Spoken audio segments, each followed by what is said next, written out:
Mr. Rai, let me move to Colgate. You know, the Prime Minister, does the Prime Minister, in your view, like you said in the case of 2G that he does, but does he bear the ultimate responsibility for the way the coal scam unfolded? You've spoken of his inaction in the context of the 2G scam. Was the case the same in the case of coal? See, in the coal, the issue that arose was in the year 2004 itself, immediately after Mr. Parakh, the then coal secretary, pointed out that the process of allocation was leading to lobbying, leading to pressures, and leading to what he called windfall gains to the allottees. The moment this was brought to the notice of Prime Minister, who was holding the portfolio at that time because the then coal minister was not in government, the Prime Minister understood. 1 second. Let's move one step back. I want to know who brought it to the notice of the Prime Minister. The coal secretary. The coal secretary, Mr. Parakh, who had been secretary for some time, and he has written on paper saying that the screening committee process of allocating coal mines is leading to pressures. I'm aware. Lobbyists, lobbying, and windfall gains. So Parakh had written to the government way back, if I'm not mistaken, in 2004. Wrote to his own minister. Proposing the auction route. And that was accepted by the Prime Minister on the 1st of November. Absolutely. That very year. And then he wrote to the Cabinet Secretary in March 22nd, 2005 about the coal mafia being inside the government. Yeah, that letter we don't have. We don't have that letter. We don't have that letter because that was not incidental to the audit report. But what we have picked up is that the minister wanted him to be removed, and then in reply to the minister's letter, he wrote all this, but that's not a part of the audit report. Was there a meeting between you and Manmohan Singh at any point of time, directly, indirectly, in the presence of any others, where this issue was red flagged by you? No, this issue was, see, what happens is when we give out audit reports, the intention is not to be disruptive to government. The intention is only to introduce corrections in whatever has happened. So there is always, if you shut a door, you have to open a window. To show government functioning must continue. If you have followed this process which is not accurate, you can change course. So when we prepared the draft report of this, the draft report had all kinds of findings in it. I did brief the then finance minister about what was due to come in the report. And I even apprised him of the correctives he should be taking at that point of time. And the specific issue was that mines had been allotted, 57 of them to be precise, but 56 of those mines which had been allotted after 2005, not even a single spade had been driven into them. Which means the people had got the mines, but they had not started mining. Now there was no reason why, you see, government allotted these captive mines with the express purpose of boosting up power generation. And power generation requires coal linkage, fuel linkage. And that's why these mines were given. You can't take mines and keep sitting on them till 2012. What did the then finance minister do with your advice? He said, yes, we must bring this to the notice of the Prime Minister. And we did bring this to the notice of the Prime Minister, that the draft report is out. And before the final report comes, the government must take its own. You say we did, as in there was a meeting? I mean, the finance minister and me. The finance minister and you? Yes. Met? I mean, we had a meeting with the Prime Minister. The then finance minister and you had a meeting with the Prime Minister? Yeah. The Prime Minister was apprised by both of us. Have you revealed this also in your book? We haven't talked about meetings because... But there was a meeting between you, the then Prime Minister Dr. Manmohan Singh, and the then Finance Minister. I presume you're referring to the present President of India, yes, Pranab Mukherjee. To indicate what were the findings in when the draft. When was this meeting? This was at the stage of the preparation of the draft report. Around which time frame would it be, sir, you think? I don't recall when the coal report was put out, but it must have been about 2 months before the final report was tabled. Because we have a process in which we report the draft findings to government, so that if government has to make any comments on it, and we don't want to be factually incorrect.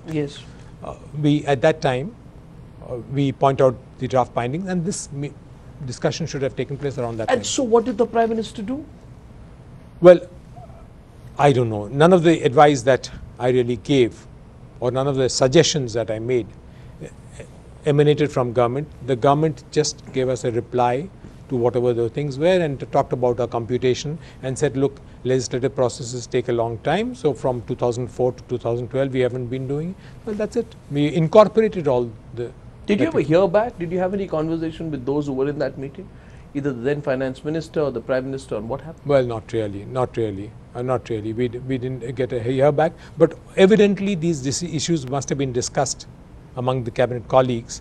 And it must have been decided to go through with whatever. What was the then finance minister's own view? Did he take what you said seriously? Well, yes, the finance minister. In fact, I must say to the credit of the then finance minister, Mr. Pranab Mukherjee, 2-3 issues which I brought to his notice, immediately took them. Another notice, the issue that we brought to his notice was amendments which the Audit Act needed to be taken, and he acted upon immediately. So this is a strange situation we are getting at, where the then finance minister, Pranab Mukherjee, takes what you say very seriously. He picks up on the issue, and he and you go and meet Manmohan Singh, and you apprise him of all these issues. And eventually we find a situation where it is the voice of people like Shri Prakash Jaiswal which prevails, but not the voice of the then finance minister, Pranab Mukherjee. How could this have happened? No. And after this happens, how sincere in your view? Please now be completely honest with me, sir. How sincere in your view, sir, was Manmohan Singh being? And please do not prevaricate. I know that when you want to be, you can be polite to a fault. But it's politeness on one side versus being frank on frankly speaking on the other. How sincere was the Prime Minister when he gave himself a clean chit on the 3rd of January 2014 saying, I feel sad because I was the one. And I kept insisting that spectrum allocations should be transparent, fair, equitable. I was the one, he said. I was the one who insisted that coal allocations should be done on the basis of auctions. These facts are forgotten. Media plays into the hands of the opposition, and I will be proven right later. How sincere was he being? He was accurate to the extent that he said, yes, auctions should be the process for coal allotment. But after having taken the decision in November of 2004, why it took so much of time for this process to be introduced is anybody's guess. What's your guess? Well, there were evidently people in government and outside the government who didn't want a change in the process. It was very cozy for them to continue with the process which was ongoing. And he played along with them. Well, whether he played along with it or the issue finally reached him or not, I really can't say about it because the records don't show any of those things.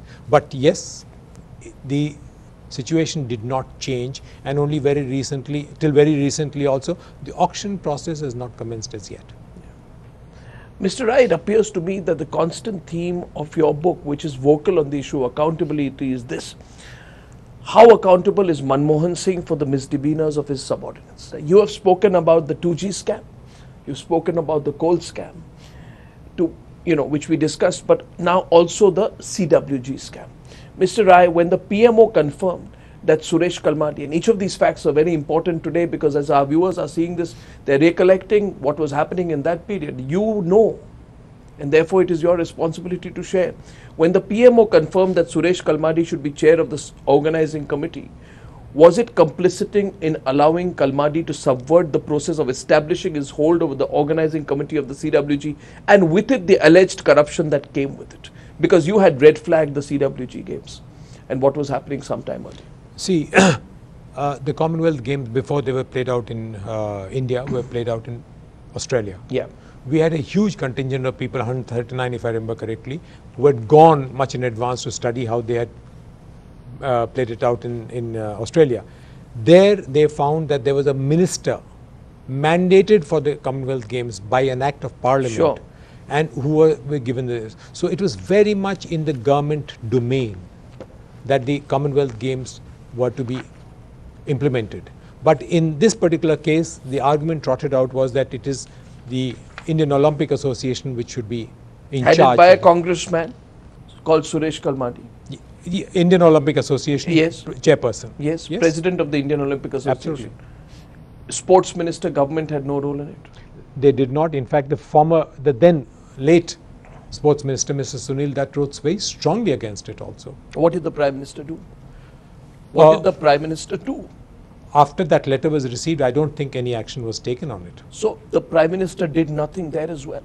Well, that was far too early in the games. But had the Prime Minister intervened at that point of time, had the Prime Minister intervened, instead the Prime Minister, as per your page number 125, you say, in December 2004, the PMO wrote to the Ministry of Sports that institutional arrangements had been evolved for the conduct of the games and Suresh Kadmadi should be the chair of the organizing committee and the executive board. In other words, government money being spent by a body which was not by a accountable. body that is not accountable to the government, only perhaps in some indirect way accountable to the Congress party, because the president of the IOA was a congressman. Yeah, but because it was in form and in substance both incorrect. So the Prime Minister could have, Mr. Rai, don't hold yourself, but the Prime Minister could have stopped the Commonwealth Games scam from happening by introducing systems of accountability, at least in the large spends which were happening at that time, but he did not. He was simply acting as a postman.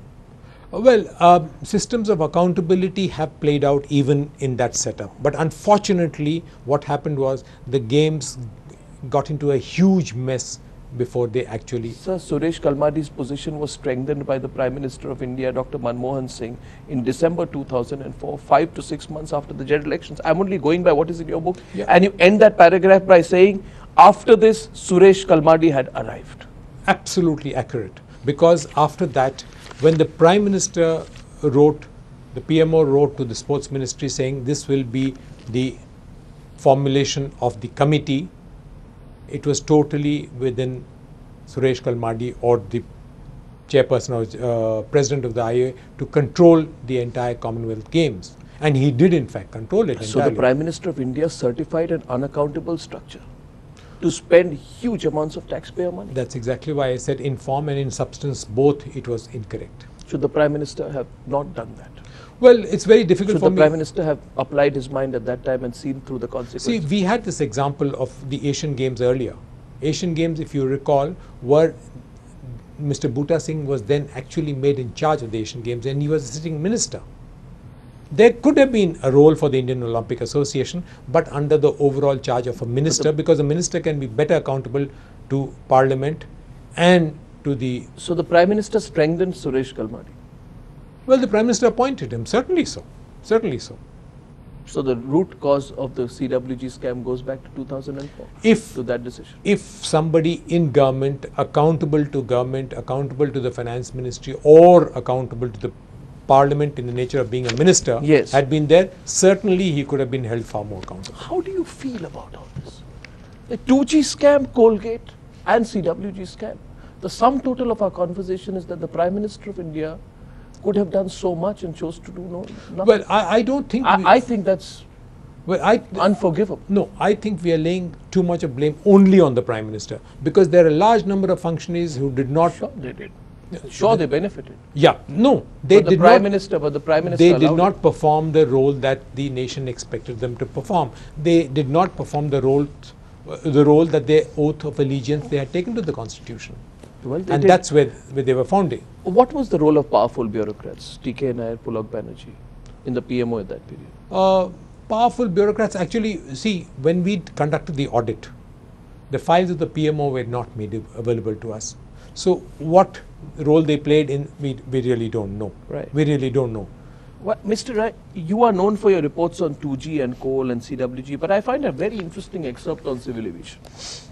In the context of Air India's fleet acquisition policy, you write about a meeting on 2nd August 2004. In a draft audit report which had been sent by the CAG to the ministry for its comments, audit had used an expression, in the meeting, the minister nudged.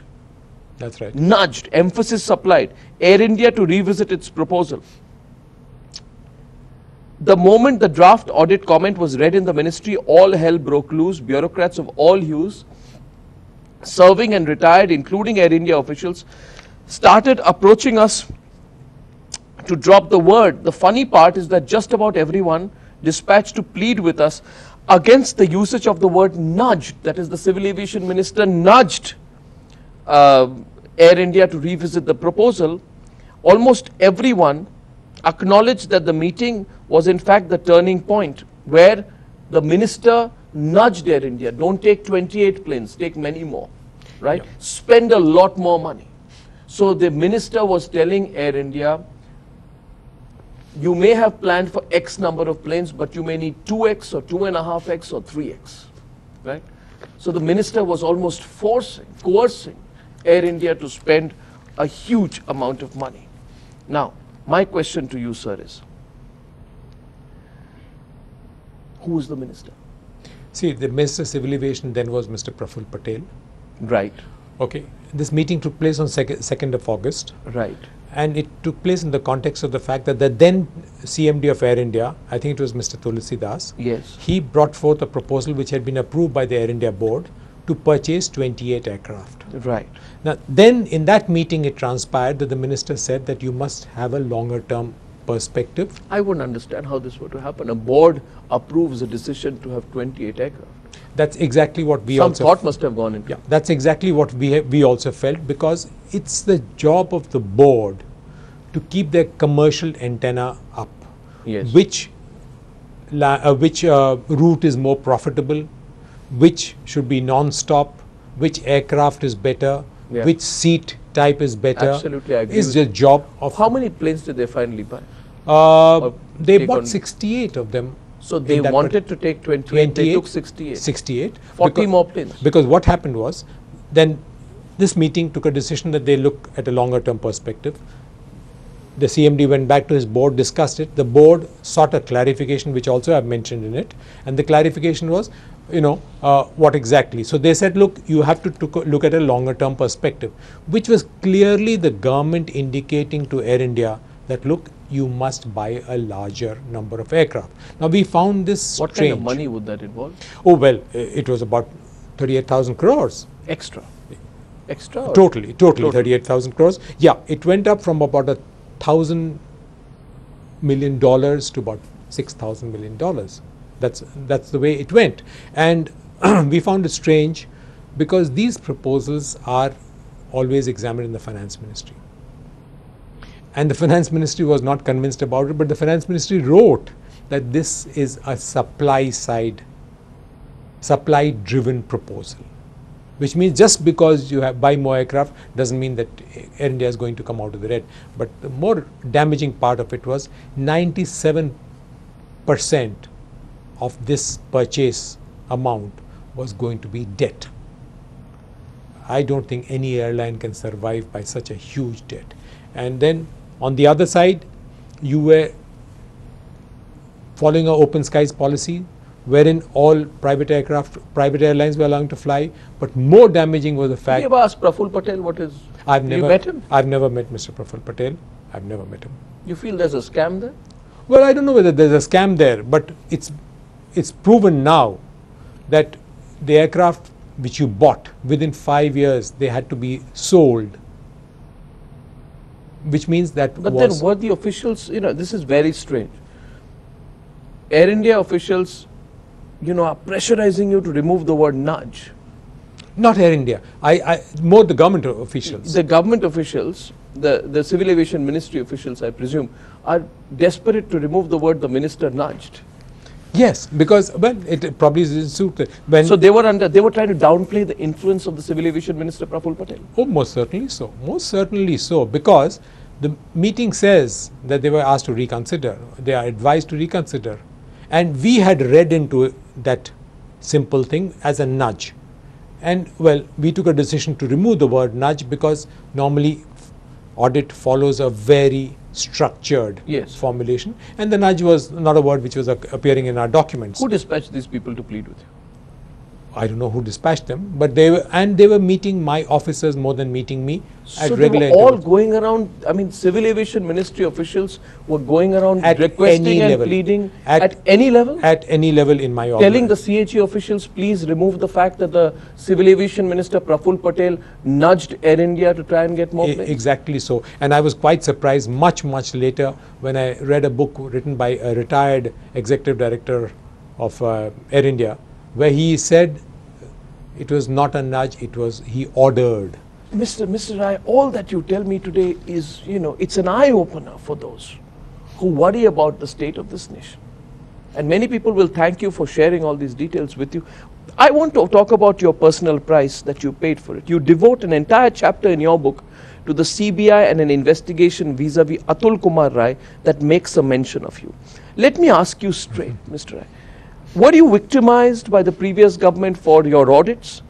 Was the CBI used as a tool against you to fix you? Was there an attempt to fix you, directly or indirectly? This was a very strange thing that happened. Nobody in the CBI has approached me, but it was an email that I received from a journalist. Yes. He said that a preliminary inquiry has been registered against Finance Ministry officials in the context of the appointment of Mr. Atul Rai, and I have been named in it. Now, that took me totally by surprise. So I rang up the CBI director then, and the answer that I got was, yes, there is something about Atul Rai, but your name doesn't figure in it. But in all fairness, he immediately dispatched an officer to me with the preliminary inquiry information report, and that report in the first or second line itself says that it is a source information indicates that when Atul Rai was working as a director in the Finance Ministry, Vinod Rai was the secretary.